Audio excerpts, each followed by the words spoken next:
Hello, this is Talking Devils, your favourite Manchester United podcast. I'm your host, Wayne Barton, joined as always by Manchester United legend Paul Parker to talk over the conclusion to the season for Manchester United and the last few weeks. Paul, how are you doing? You all right? Yeah, I'm fine, thank you, Wayne. How are you after your long trip? I am jet lagged, to be Hmm. honest. I still need probably 3 hours sleep. I don't know where I'm going to find them from. But as you know, obviously we were talking on Monday morning. It was like, should we do the podcast? I'm like, oh, well, I'd much prefer to talk to Paul, but I think I'll be sleeping at the same time. I've been chasing that ever since, to be honest. But it was a good break and a really good opportunity actually to just sort of get away from, like everyone's been the same, and it's a privilege to go away on a break. I know you went away while we had this little break as well, and after everything that the world's been through for a couple of years, to actually get out and see different people and to do the different things that we took for granted before, it's just been, it was great, yeah. So thank you for that. Yeah, jet lag is my enemy at the moment, and I'm sort of fighting through that. But I'm here. We're going to talk. It's all good. If you're watching live, please like and subscribe. If you're watching on the replay as well, please like and subscribe. If you're watching live on YouTube or Facebook, feel free to get your questions and comments in. If you're watching the replay, feel free to comment because we do reply to the comments on the replays as well. And if you're listening back on the audio platform, please be sure to like, subscribe, and comment, review on the platform you're listening on. Just want to do a quick little boast for us before we begin. Spot, who were ranked as the number one independent Man United podcast for the year 21 to 2021. They have actually ranked as the best independent podcast for this season. I say that the list was published on Monday and we're still ranked the number one independent United podcast. So thank you everyone who's tuned in, joined in the conversation, listened back on the audio podcast. It really means a lot, and always appreciate your feedback all the time as well. First comment in from Ben this morning. Good morning, both. Welcome back, Wayne. Thank you very much, Ben. Hope you're well. Right, well, let's get into it because it wouldn't be a Manchester United podcast this season without something disgraceful to run the rule over, Paul. And Brighton 4, I can't even believe I'm saying this, Brighton 4, Manchester United 0. And I really don't know how we talk about it. Like, I've had a couple of weeks now to digest it. It's still unpalatable to think about how it went down. Obviously, there was the Brentford win before that, but the Brighton defeat is the one that everyone's going to remember. It's there like a sore thumb sticking out. We've said this phrase many times over the last few years. Is this a new low since Sir Alex? And yeah, you could argue that again. The thing is, though, Paul, that defeat and the nature of it, although shocking as it was not a surprise. You're not surprised to see that from this Manchester United team. You're not surprised to see it from these Manchester United players. The one thing that I would say was the surprise, if there was a surprise to pick from it, was the fact that many of the players that we've criticised for their attitude weren't in the team that day. So there's a big change in that. So obviously, you could definitely criticise the attitude after half time. It was like they just literally gave up again. But also, there's a worrying indication of the quality of those players, the desire. Because Brighton obviously wanted it more, and just because they wanted it more, they seemed to.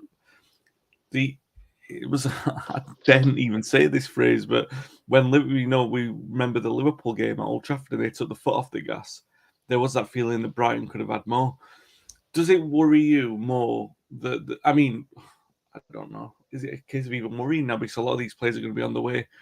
Did it worry you more the fact that you saw a performance like that when most of these players, like let's name the players that have been mostly criticised for their attitude, would have been Pogba, Maguire, Lingard, Martial, none of them were in the starting lineup, and we still put in a performance like that is a great concern, right?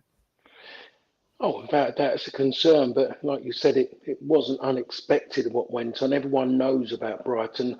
I've always said that Brighton are a team that play, the way they play. If they just had what everybody wants is that goal scorer, Yeah, Brighton would be competing for a spot in Europe because they are.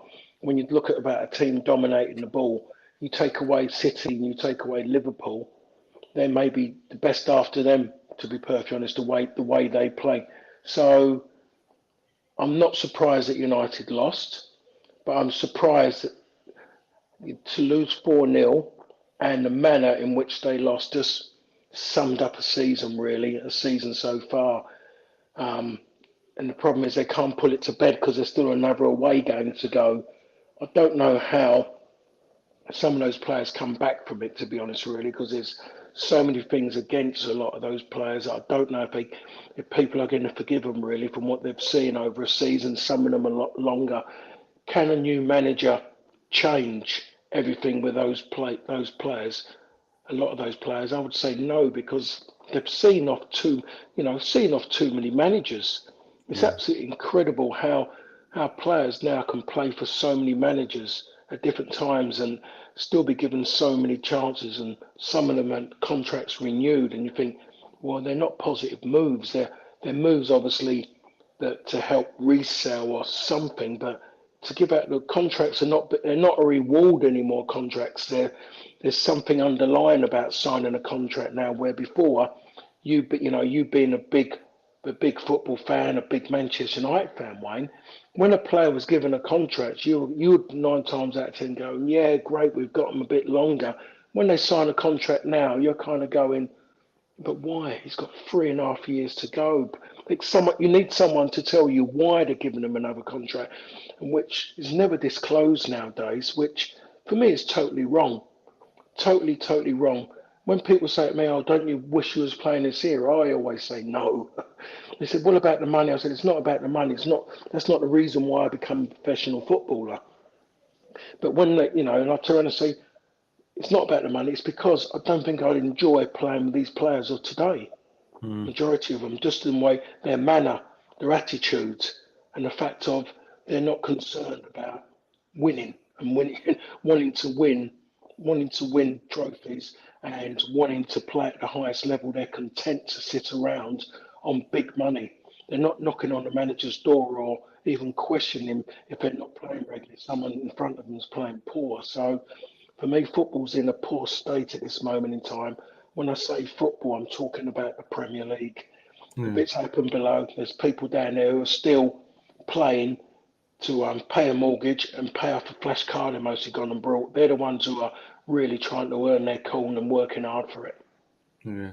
Well, yeah, working hard is definitely the buzz phrase of this season for United, and the lack of that hard work in there.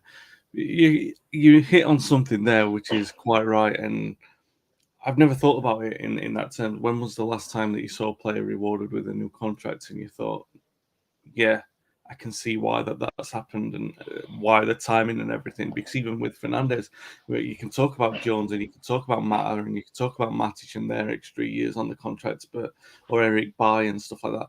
But then even going back to Martial, when Martial he was given a new contract just after Mourinho was sacked, and you were like, who's making that decision?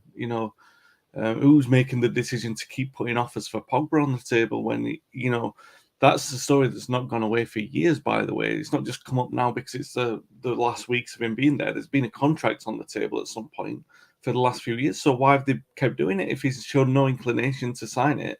Why have they kept going back? Why haven't they made a contingency plan? Why didn't they say, if he's not shown any willingness through maybe 2 years of not wanting to sign a new contract, why have they kept on with it? Why haven't they thought it better to cut the losses and everything? But yeah, and even the Fernandes one, like we talked about it. It's funny, Paul, because I mean we've talked about this over and over and over the last couple of years, and I don't want to blow your trumpet with this, and I'm not gonna, just because we had like a little bit of nice praise about the podcast, I'm not gonna be saying anything, but just too complimentary about ourselves. But when we go back over the last 18 months, and I know this because I'll always compliment you and I always like to say things that embarrass you, but you've been so far ahead of the sort of common wave of the way that people have been talking. Because I mean, the I can remember getting a few pelters in the comment section, even when you went into the press about it, about Scott McTominay not being United standard, and that was maybe a year or maybe even 18 months ago, I think. It might have even been longer than that. And then the Fernandes thing you were saying, you're concerned about his form and his attitude. And then a lot of people have been following that. The Maguire thing, you were on the ball with that. A lot of these things, and I know, yes, sometimes people said, "Oh, you've been a little bit." Oh, we as a podcast, both of us have been a little bit critical of it, but I don't think it has. I don't think it's certainly not our intention when we have a conversation, let's say off air or anything. It's about the standards to which we hold the club accountable, right? Me as a fan and you as a player, a former player, a legend of the club, a serial winner with the club, is that you see when you're talking about this sort of apathy for this era and not wanting to play in it, it is because of that, because it's so alien to the attitude of what you were at the club with. We got a couple of comments in from Ben, by the way. Forgive but not forget, but don't forget maybe about these players. We're never going to be able to change all the players as much as we want to. I'll come on to the sweeping changes in a moment, but it's a good point. I think that's where we as a fan base are with all these players that you're not going to forget what they've been through. There are going to be some players who stay around because you can't change your full squad.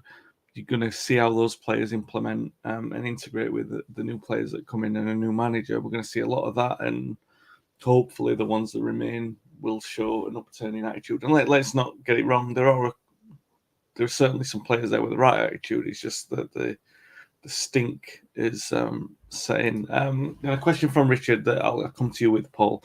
Does Paul think any of the players accused of lacking motivation, not doing their shirt justice, etc., have any of these players proved anyone wrong? That is a great question, because those questions have been out all year, right? Those accusations have been out probably longer than a year for some of these players. Have they done anything? Do you think that any of them have done anything to prove anyone wrong? Have any of those players come out to try and show that the people are wrong about it? Do you think that they have? To be perfectly honest, I can't think of one.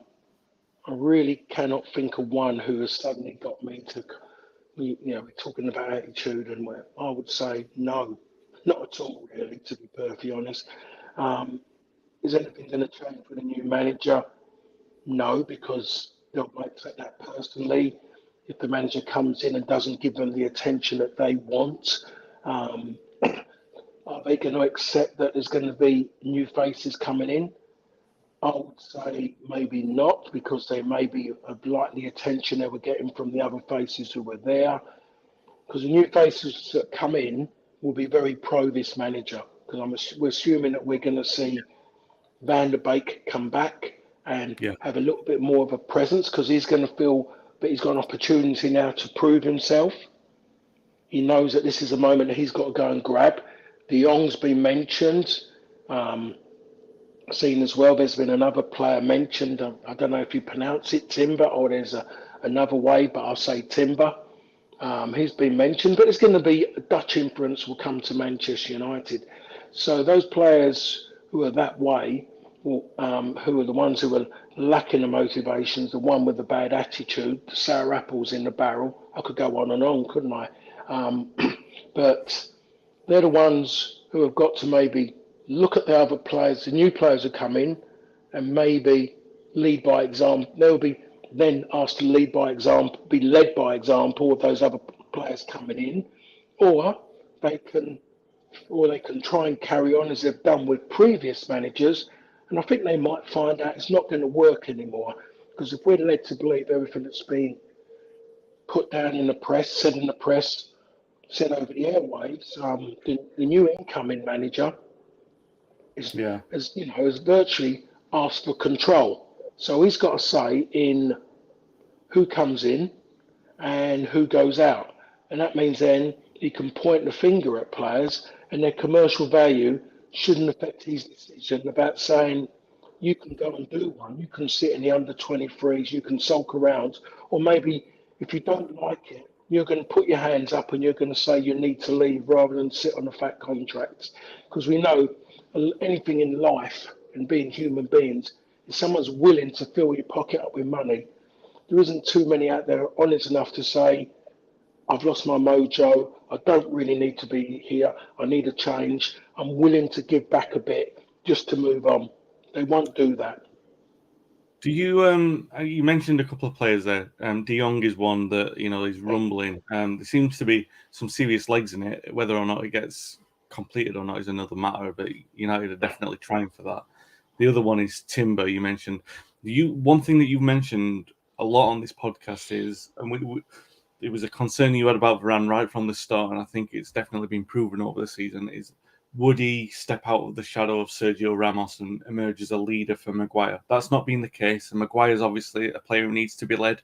Lindelof is another player who needs to be led. And in a strange roundabout kind of event, Lindelof's ended up being the de facto leader of that defence, even though he needs to be led. Does it have are you concerned a little by the idea that Timber is 20 and he'll be asked to come in and take that responsibility? Because you will need, unless you're going to bring in a leader next to Timber, you're going to be asking him to lead Varane, who's a World Cup winner. Do you know what I mean? It's a big ask. I think in football, I don't think you can always judge people on their ages and what they are. And just, to name but one is Declan Rice. Of course, yeah. It's about the manner in which you've been brought up. Yeah. That's the thing, in the way you are. I look at Paul Ince has always been Paul Ince, and the moment he's at West Ham, everything about him is always self-opinionated. You look at Roy, the way he was. You look at Brian Robson, the way he was. Steve Bruce has always been the way he was. I played against Bruce when he was at Gillingham, and Bruce is not a great deal older than me, but when he was at Gillingham, he was leading some experienced players at Gillingham. Brucey knocked me into the stand and laughed at me when I was playing for Fulham because it had a drop. And he just laughed at me when I fell down it. When he was at Norwich, it was him and Dave Watson, the two centre-halves. Brucey was the mainstay there. Dave Watson was the captain, but Bruce, in theory, was the captain without an armband. Yeah. Martin Buchan as well. When Martin Buchan came in, I think he was named captain in one of his first. It might even be in his first home game. Yeah. And we had the likes of Charlton and Lowe in there. So it's a great point. That Yeah. So you're talking about an age of 20, and everyone kept throwing up, and I said it about Varane, and but he played with Ramos. He's winning everything is great. It means you've got the experience of it. You know it, but it doesn't mean that you're suddenly this kind of leader, because you think about he played next to a warrior in Ramos. Yeah. Varane was the calmer one, the one who maybe got the credit all the time because he always looked relaxed. There's a reason why I look relaxed. Let's be perfectly honest. If I was to walk in with 20 men carrying 25 guns with them and 40 grenades into a Ku Klux Klan meeting, even I would be relaxed, to be perfectly honest, in that sense. I would feel better and comfortable. Varane had Ramos next to him and he felt great. So he had every right to be that way. He's come to Manchester United. He's played on the peripheral. He's been edgy. He's wearing gloves in April and May. No, he doesn't look good for me as centre-half in that manner, the way he's playing. He hasn't done anything to warrant what he has in his cabinet at this moment in time. Can he improve? Well, we'll see what the new manager does to drag more out of him, because for me, he takes the easy option. Everything he does, he's playing too easy, not doing enough on the attacking side that you expect of him now in today's game and his background, and he's not doing enough defensively. And what you said about Lindelof, I've been saying it quite a while. Lindelof has ended up as Manchester United's most assured centre-half this season. He's tried to grab it. So even I put my hand up and say that I've eaten humble pie about Lindelof. He has stepped forward. That's the one player who has come from some horrendous stick from everybody into someone who hasn't gone into a little hole to hide or used excuses about things. So that tells you that he can only get better and better. Yeah, a couple of comments in. Richard Sevilla only just finding out the kind of player Martial is. Yeah, Dutch influence has always been good for United, good history. Yeah, and Ben comes on to a point which we're going to come on to now anyway. Could something as simple as a captaincy change help shift that culture? We saw Ten Hag praising Ronaldo recently. It's not. I thought that was a not so subtle hint. Paul, on this, Gordon Hill, obviously United legend, he wrote a column for the website. He's not been the biggest fan of Rangnick. He's actually quite been openly critical of him. But he said one thing that can be said for this era being the 6 months under Rangnick, is that just about every player has had a fair shake, and even the ones who haven't had a fair shake, like Van der Beek and Martial, they've had it elsewhere. Now, so hopefully there's no need for a new manager to see that. Do you agree with that? There is the talk that Rangnick has prepared this dossier for players, a dossier of information for Ten Hag to look at, and obviously there's some truth in that. Whether or not he's been as critical as what the press have suggested is a different thing. He's obviously prepared something for him. But do you think that that's a strong enough assessment for a new manager to come into? Do you have a fear that a new manager is going to want to see all these players again? Or do you think that he's going to be able to trust on what the evidence of what we've seen over the last 6 months? Because Gordon's right. We've definitely seen all these players. Manchester United fans cannot have any questions about this squad of players, any single individual, even Dean Henderson, even Van der Beek, even Martial. We know everything about all of these players. You're quite right with Lindelof. I mean, Lindelof, you'd want to see him get another chance because of the sort of commitment that he's shown. You'd like to see Van der Beek get a proper run because you know that there's a player in there. But apart from, I'm not saying that get rid of the rest, but what I'm saying is we know everything now. We know everything about this squad. Do you think that Ten Hag's coming into this knowing that he knows everything about this squad, or do you have a concern that he's going to be looking at it thinking, no, I'll just give such and such another chance, which has been the big problem that we've had, basically? I personally don't believe he will do that. I hope he doesn't go down that path because it's the wrong path. It's been proven with too many managers now already. It doesn't work because you'll get that little bit again, and you know that they're going to fail. It's there. It's happened too many times for it to change. That anything's going to change. I believe he'll know that. We don't know how long the people up above have been assured that he was always coming to Manchester United. So if it's been over a length of time from the moment it started, he's had at least a good 8 weeks, 8-9 weeks of maybe even more watching and seen enough in games to understand what these players are about. I think it's at the end of the day, if he comes in, when he brings players in, he's actually the one thing. If you go back to the old way of doing things, when you as a manager would see somebody and go, I like him, and then you would have the people you could trust, like Sir Alex had his brother there. Please go and find out about his personality and character. Is he going to affect my dressing room? Yeah. What's he like when he gets under pressure? All those things that you'd ask of someone, even if you was going to go and employ them to work in your office, you want to know, are they going to disrupt a well-oiled machine? A machine that when they lose, they know how to bounce back. Is he going to sulk? Is he suddenly going to disappear when the going gets tough? All those little elements.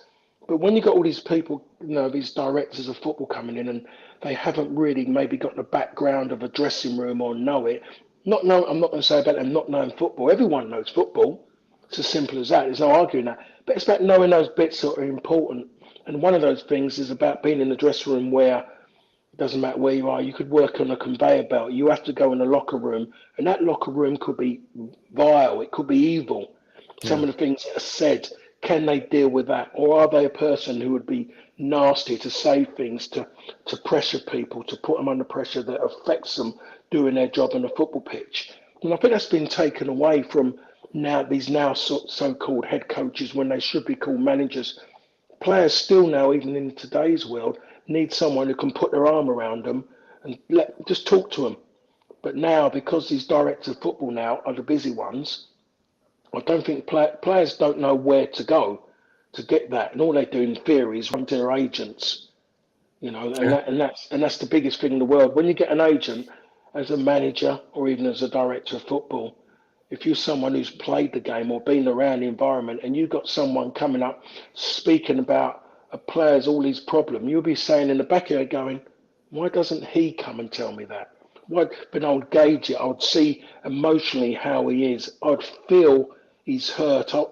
But no one's getting that anymore. It's like me. All of a sudden, I'm not feeling good about something. It's like me maybe sending my next door neighbour to go and speak to my mum and tell my mum my problems. it doesn't work, does it really? My mum isn't going to gauge it. So I think it needs those kind of things for certain clubs to say, no, we're going to do this, Yeah. do it this way, and allow that person, because there's a lot of managers, well, head coaches out there, that when they go down, they want to know and that they've done it in the best possible way, which was their way, which they thought was right, and then they can go into the next bit knowing what cost them, rather than someone giving them an individual to work with that doesn't fit. And I would name one player in particular where I think that has happened, and it's obviously it's not a Manchester United. I'm going to say Lukaku at Chelsea. Yeah. Yeah, that is somebody who has come from the wrong jigsaw puzzle box into Chelsea's box, and it just hasn't worked, and it's never going to work with Tuchel in charge because of by the way Tuchel wants to play, and I think that's maybe Ten Hag. I think that's the way he's going to work, Wayne. It has to be the way the environment he's come from has to be that way. He can't just suddenly change that whole thing. Younger players now, which I believe, he'll believe that he can integrate them into the Premier League. Or, sorry, into league football, I'm going to say. Because I Yeah. think if they're if they're good enough, they're old enough, as the saying used to be, at the times of a young Ryan Giggs coming through and all the others that come through after. So that's how football was before. Teams were very successful with it. Why can't that happen again? Why are people trying to make this big gap between championship and young players? Why are you stopping young players at 17, 18 from playing in the Premier League? Why do they're trying to sell it into something that it's really not? This great big hocus pocus of this kind of football, when in theory, if they're young enough and they can learn quicker, because that's what in life younger people absorb things quicker, they take it in and they kind of digest it and then they try to implement it. And then generally, a lot of them come through. Depends on what levels that you get out of them. So there's something that can happen this and get back a little bit of that little bit from before rather than listen to what we're being sold about this Premier League. Oh, you're too young, got to bide your time. Then all of a sudden, they're too old. They've got, their time's nearly up. It's a very, very short career. A player at 22, 23 can be still deemed as reasonably experienced in the Premier League rather than still being young. You Yeah. can't be young at 22 in a job if your career could be over by 33. Yeah, that's a great point. And United have probably been guiltier than any other club of giving sort of the evidence is there, the likes of Martial and Lingard, and like you said earlier, sometimes it's not a case of criticising the players. Sometimes it's a case of looking at the last 4 or 5 years and saying, "What have you done?" And the evidence is there that they've not been good enough. And that's not even a case of being critical about those players. They haven't won a trophy for 5 years. So what can you say? They've not been good enough. And they've had different managers to prove it under. So I want to come on to some of these points. So a lot of good comments coming in. Ben, again, about the captaincy. I'm coming back to that just because I'm going to talk about how it's part of a building block mechanism at the moment. Because Richard also says we definitely need a new captain for next season. The manager needs to be king in the dressing room, king everywhere. We don't need clicks and this and that garbage. We need a team 100% together. But we've talked about this before, Paul. Obviously, changing captain is going to be something that you would see as a signal. But that's one part of a building block. The second one is Ten Hag coming in post now. Whether or not he's in charge of Palace, he's not. I don't think he's going to be, but he's in post. He's obviously looking at addressing things straight away, which we've said before is going to be potentially a very, very strong thing in United's recent history if he's given. Well, there's no doubt he's been given it because he's now in charge, and he's going to be the one vetoing or granting these new contracts that are given to the players. He's going to be the one making the decision on whether they stay or go. There's even a noise, Pogba's going to wait for a discussion with Ten Hag, which at least puts the ball in Ten Hag's court to say, this journey's over. You need to move on as much as we need to move on. Not just that, there's also the sweeping changes in the back room, isn't there? Some coaches have moved on, some scouts have moved on, other staff. And there are some sad departures in there. Neil Ryan going, a couple of others, people who've been there for a long time. Jim Lawler, who's been there for a while. But Richard Arnold has obviously, and John Murtough, they've obviously been working really hard themselves alongside Ten Hag to identify that a lot of these changes need to happen. Now, obviously, changes sometimes happen for the sake of changes, and you bring in new staff and everything like that. But when you're in such a disarray as United have been, and you're looking for crumbs of positivity, you've got to take these things as good steps, right? We look at Ten Hag. One thing that we were definitely saying, probably even before Ten Hag was appointed, well, definitely before he was announced, was that you need to get a manager in as soon as possible before these decisions are made, because then you are giving him a lot of power where other managers didn't have it. I'm trying to get some positivity as we come to like a sort of crap end to the season. Is that a really good step for United to be taking, the way that they're making all these changes? Is it something that we can look at positively, or is it one of those wait and see kind of things? I mean, speaking as a glass half full optimist, sometimes kind of person, that you want to be seeing these things as good things, right? That's what we want to see. Do you feel like it's a good step that the club are making this amount of changes? Well, I think the change is always going to happen because of Rangnick brought in his own people, didn't he? Just for Yeah. his little tenure. So there was going to be a few people coming in. I didn't know about Neil Ryan going. I didn't know about that one. But I can see where he's coming from, and if he's going to do what he wants to do and try and build the club, build the team around the way he ran Ajax, and then talk about trying to build everything from down below like he did at Ajax. He needs people who know how that works so they can work with the people just to explain to them the difference. Yeah. Because if it doesn't happen down there, it's not going to happen in the first team. Yeah. It's just not going to happen. You've got nothing to lean towards. And if United are going to start going out and building players into commercial enterprises rather than try and go and buy them, then it's the only way it's going to work. And that's the bit I'm hoping that United get back to. I don't want to see them buying players and putting emojis of them around the pitch again. I don't ever want to see that, because that was something that's come over from the Golden Pond. That one, that was it was awful when that happened, and everyone then should have realised that Manchester United had sold its soul when it went down that path. So I'm hoping he goes down that line. I believe they're the right decisions to step forward, but then, as you say, the proof is in the cooking. I think anyone with any common sense, anyone who's been around Manchester United a long time, the ones who have seen the good times, will remember the poor times and what the club went through. They remembered when, just at the start of when the good times were about to begin again, will understand that this is going to be a time when there's going to be ups and downs. But what hopefully they will see individual players coming through. They will see younger players coming through. People have got to put the 92, the class of 92 bit to bed. You know, that's just, that bit was something that most isn't going to happen again. Look, Those let me people, ask you on this, Paul, quickly, because obviously it's another positive thing to talk about. The FA Youth Cup last week. yeah. We'll talk about these players. Obviously, you can't predict how many of these players are going to come through, but they're almost a full house at practically a full house at Old Trafford. It wasn't the best performance of the cup run, but to do what they did in front of a full stadium, to recover from the mental block of conceding a goal after going in front and sort of recover to win the game late on.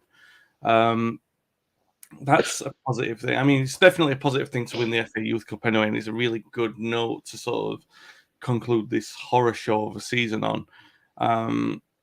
It's like you just said there, you're not going to expect another class of 92 like the Busby Babes. They're freaks, they're anomalies, not just in United history, but in football history. So the sensible thing is to think, still integrate, hope that 2 or 3 first team players come through that, right? But it's still a good grounding for where we are. It's a good situation for Ten Hag to come into, that he's inherited that rather than the youth setup as it was like 3 years ago or so. Yes, it is definitely. When you look at it, if you talk about the 11 players who started, the chances of maybe getting 2 of them out of it is very, very slim. The way football works, and Yeah. it's great for those players individually to have that behind them. But you have to say that it's very, very slim that half of them are going to get anywhere near it, or even 2 of them are going to go on and have great careers at Manchester United. But it's something that's come maybe for everybody at the right time.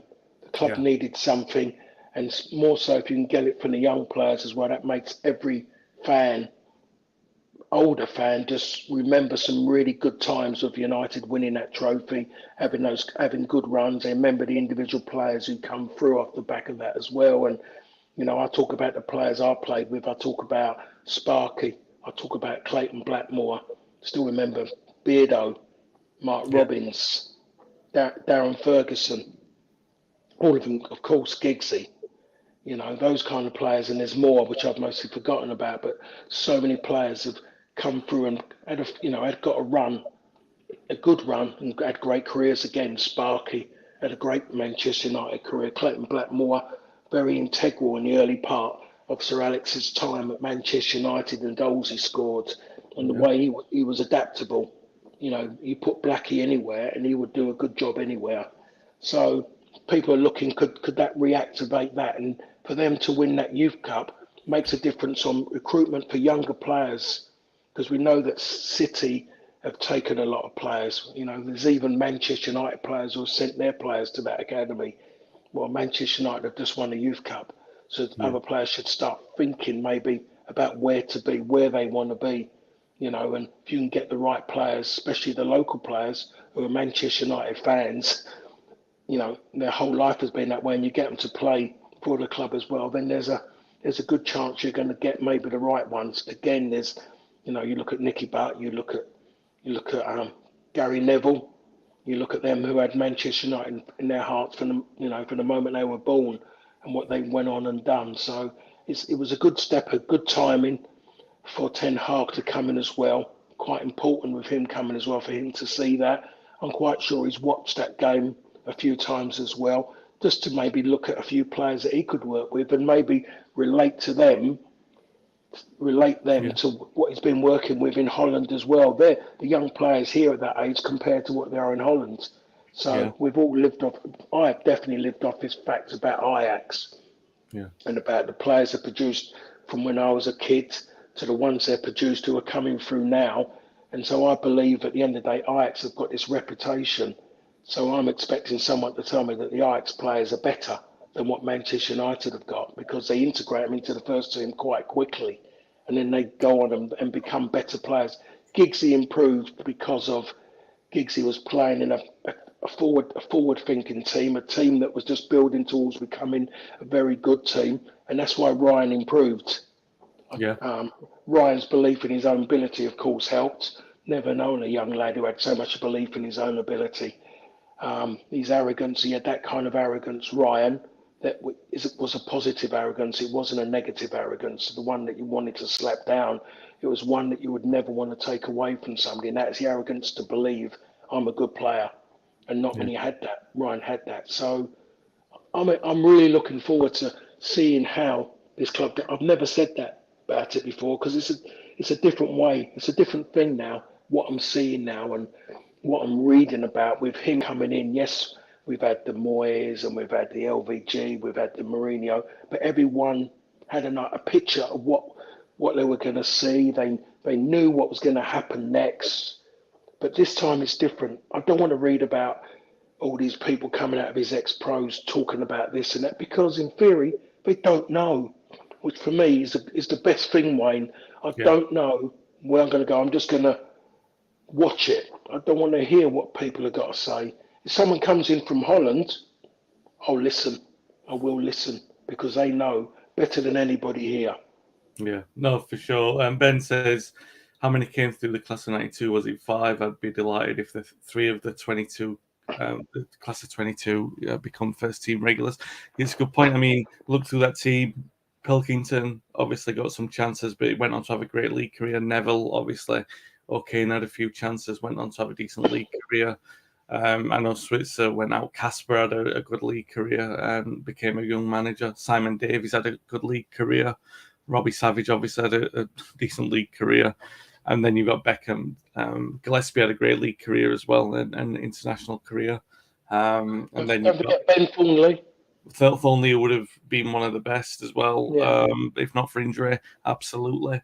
Colin McKee had a decent career, and that's without even the obvious players that we can talk about. So yeah, the important thing is whether they get a chance, right? And I think now it looks like they're going to get a chance, whereas before we couldn't have been convinced under Mourinho. I mean, maybe under Van Gaal, because youth players did get a chance to there. Anthony Williams makes a good comment here. Ten Hag, being a renowned coach, is exactly what's needed. Got two great assistants in Van der Gaag and Steve McLaren, but Ten Hag will have to adjust his style for the Premier League, unlike Van Gaal, who was too rigid. Yeah, all the conversations that you have with the players about Van Gaal was that he just implemented his style and he had no care really about how it adapted to the Premier League or even Manchester United. All the players that he inherited were so instinctive players, and he wanted them to all play under instruction. And some players adapted better than others, obviously. And I think Ten Hag is a little bit more progressive in his thinking about that. But we shall see for sure. Couple of things just to clear up before we conclude this week's podcast. First of all, let's talk about Palace at the weekend, Paul. They're going to look at United. They're going to see a wounded animal. They're going to think that they can put that dog down. United need to better West Ham's result, basically, to keep sixth, finishing below Arsenal and Tottenham, as we're definitely going to do out of the Champions League places. So there's no dressing it up. It's going to finish a very dismal campaign, and there's no retribution. Like you've said, there's no escape for any of these players by what we've seen. But Palace are definitely going to be up for that last game at home. They're going to be sensing an opportunity to really end with a flourish, and I don't really think you're going to see United that bothered. I don't want to say that obviously a lot of these players' careers are going to end at the club this Sunday, and they're going to want to go out on a high. But if you're going to come up against the Palace who maybe get an early goal, they might down tools very quickly and make it a very difficult afternoon. It seems weird to be saying that because Richard says we've got a good record at Palace, something like 5 wins out of the last 6 visits to Croydon. Yeah, but it seems like a different kettle of fish. You've seen Palace a few times this season, Paul, and they're definitely going to sense blood, aren't they? Without doubt. I mean, the atmosphere is going to be absolutely incredible. My boy's managed to get a ticket, and he's looking forward to it for the simple reason is, yes, my boy follows United, but he just loves the atmosphere at Sellers Park, and he can't wait to go. They're going to want to make an impression, those players. They've had a great season, Crystal Palace. It's going to be Conor Gallagher's last game for Crystal Palace at this moment in time as well. There's a few players who want to look for maybe an improved deal. Some are fighting just because they want to be around Patrick Vieira. So it's going to be just as tough, maybe even tougher than what it was against Brighton. Yeah, they don't dominate the ball, Brighton. Crystal Palace as much as Brighton, but they're playing with a different edge to how they played under Roy Hodgson.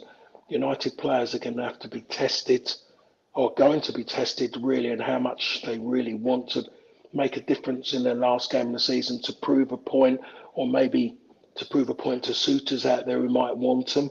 I don't think one good game for a lot of them is going to make much difference, though, but still have a go.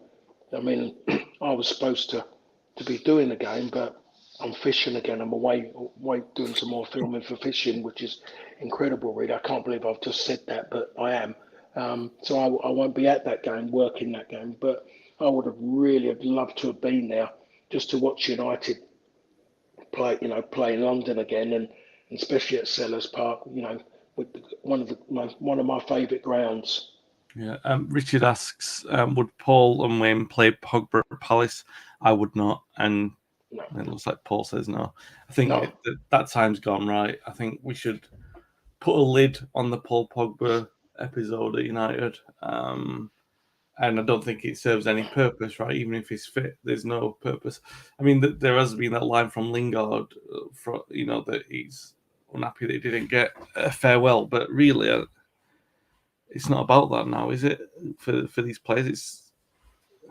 I mean, where do you stand on that? It should just be a case of just picking the 11, letting them finish the season. Don't be thinking about individual players. Literally, just pick the team to win the game. And Yeah, I mean, when that come out, and the worst thing is his brother said it. He didn't, speak up for yourself. To be perfectly honest, if you want anything, and you get a little bit back when you speak up for yourself. But to turn around, I didn't get a farewell. It's a bit like Yaya Toure not getting a birthday cake. yeah, What do you expect in today's world? It's changed. It's not the same. And to be honest, people will be screaming from the rooftops if they felt he had done enough to warrant a little bit more from the club. They're not screaming from the rooftops. They're not even screaming from underneath the pavement. yeah, People are he hasn't done enough. And he let himself down, really, because there was a club that wanted him for what he gave them. And sometimes in life, you should be where you're loved rather than going back because you can have pictures taken with big name players.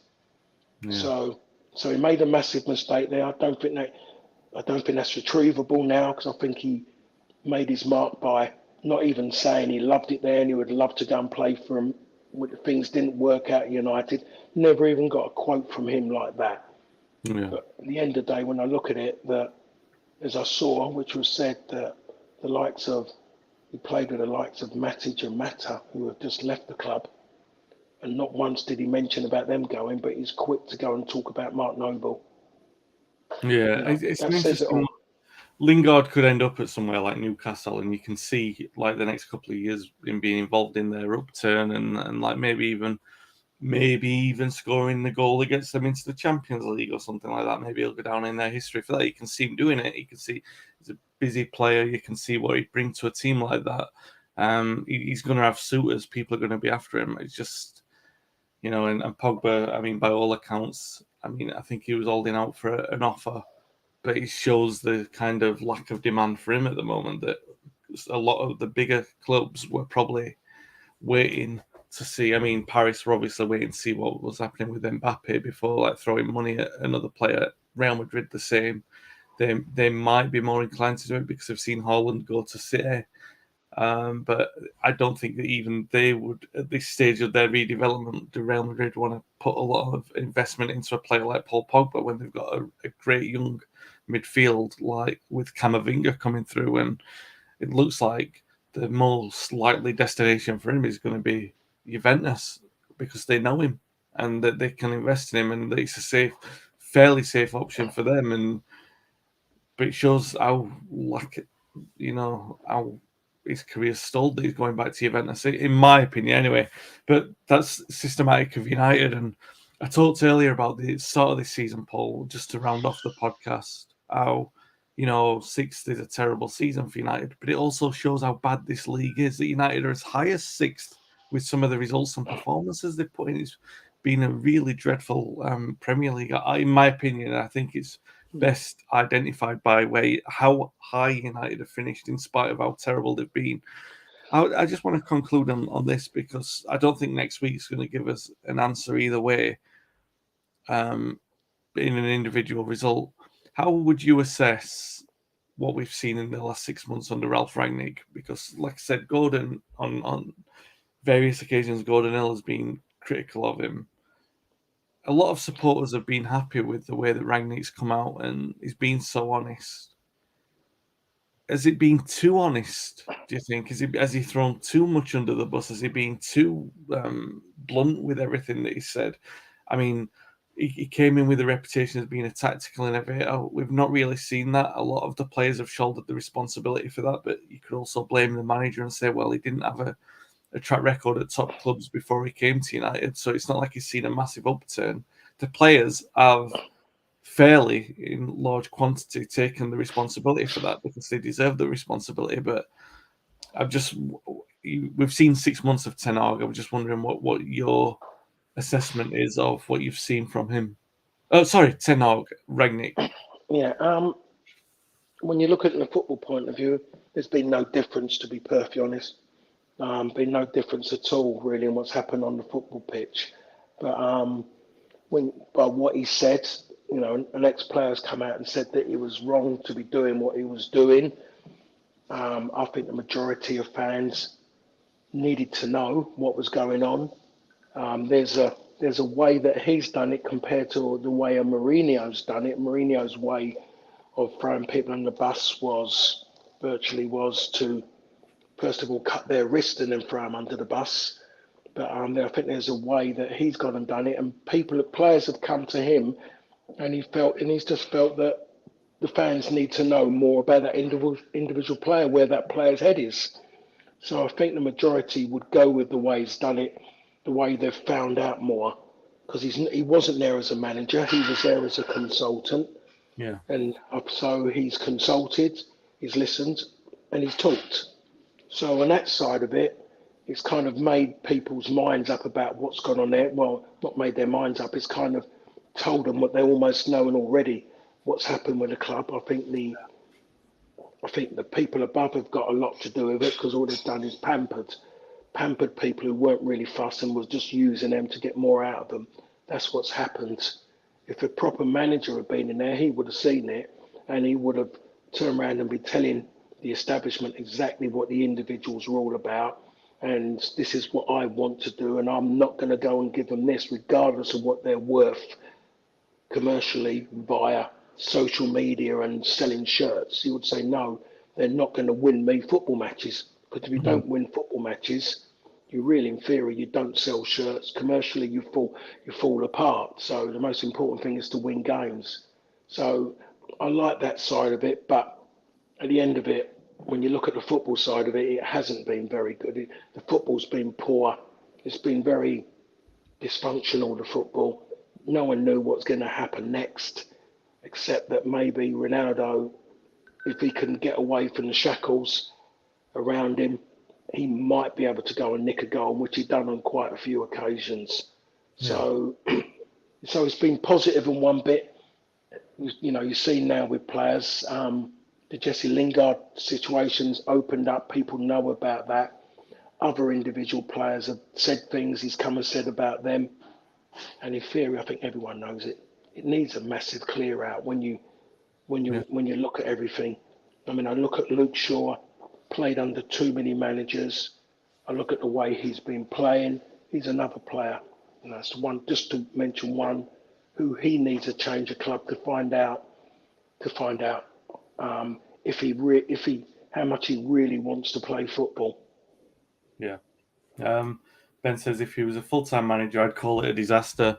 I actually quite like that he's given the players nowhere to hide. I wouldn't want that from a full-time manager, though. Yeah, and I think in a way, what Rangnick has done with the way that he's called players out and the way that he's called the club out in certain regards, saying he wanted signings and stuff like that. He's done that dirty work for Ten Hag. Ten Hag doesn't need to do it, because we kind of know then if let's say United don't get the players that they need, we know that that's the direction from the top and not from the manager, because it's already been said if the players are hanging around like deadwood, we know it's their choice and not the club's choice. In certain regards. That's been the problem, Wayne. There's been too many players over this last 6, 7, 8 years who are dead wood. Yeah. And you keep seeing, all of a sudden you just go, wow, he's still playing. You think, what's he doing now?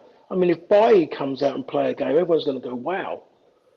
He's going to go away, and maybe 15 years down the line, he'll be looking back his career at Manchester United, and he should be embarrassed. He should be absolutely embarrassed if that's how he's been happy and content to sit around at a football club doing what he's doing. He should be embarrassed driving into Carrington. Yeah. Should be. One last thing before we go, and I know this is really a question for the start of next season rather than this, but Richard's asked it before we round up. What does Paul think will be a good season for Ten Hag? A top 4, a trophy, or both? Just top 4? What do you think? Obviously, this is blind. It's without knowing who's going out, who's coming in. But what if you're to assess Ten Hag and giving him an objective for next season? What do you think it would be? I hate talking about top 4, because I mean that's all that. Yeah, you get in Europe, great, but if you're not talking about winning leagues, then for me you've got to talk about winning a trophy. Yeah. About winning a trophy, not finish top four. That sounds too Arsenal-like. Yeah. You know, it's like having everyone jumping up and down in the pitch because you qualified to play in Europe. There's no for there's no trophy. You know, just for being a runner-up, you don't get anything for being a runner-up. Yeah. But in general, 9 times out of 10, you can hold your head high and say, I've really had a go at it. I've really tried to win this league, except when Manchester United finished second under Mourinho, because I mean there was a long way off the first. But no, I mean not just to finish fourth. A good season is for me is to have a go and try your best in everything you're playing. Yeah. But more importantly, try to win a trophy. It's not going to be the league. It has to be a cup competition. I'm not one who suffers all this rubbish about players being tired and need resting. I believe that if you're a player who's signed for Manchester United, you want to play in every single game. Yeah. Nothing better than walking out, because every time you play at home, you've got 70 odd thousand. You play away, you've got the best away support in the country, who are going to make every time they play. They're going to away from home. They make more noise than the home fans. Yeah. Good comment here from UTFR. We've got to challenge for everything. This is Manchester United. That's definitely the hymn sheet Paul's singing from. And this nice comment to conclude, which I know for sure Paul's going to agree with. I just want to see the standards raised, more fight, more responsibility on the pitch. The stuff I always used to think were the basics. Ben, you've hit the nail right on the head with that one.